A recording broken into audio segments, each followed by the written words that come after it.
கர்த்தருடைய பரிசுத்த நாமத்துக்கு மகிமை உண்டாதாக.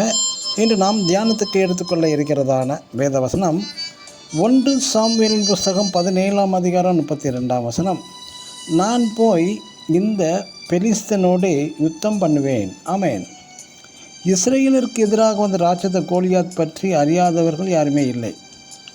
சவுல் ராஜா இஸ்ரேலின் பலம் வாய்ந்த ஒரு ராஜா தான். தேவனுடைய மகத்துவ வல்லமைகளை கண்ட ஒரு ராஜா தான்.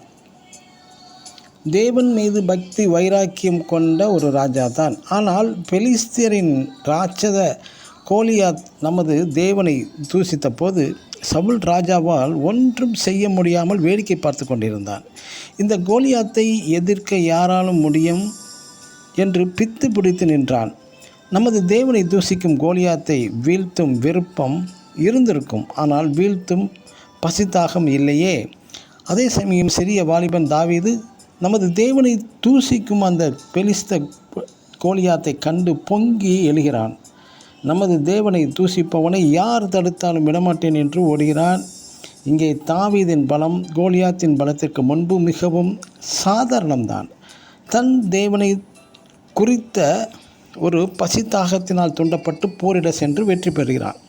பிரியமான தேவனுடைய பிள்ளைகளே, தேவனுடைய ஜனங்களே, சில வேளைகளில் இந்த பொல்லாத பயங்கரமான பாவம் நிறைந்த உலகில் எப்படி பரிசுத்தமாய் வாழ முடியும் என்று சவுல் ராஜாவை போல் வேடிக்கை பார்த்து கொண்டே பாவ உலகோடு நாமும் டிராவல் செய்கிற அநேகர் உண்டு.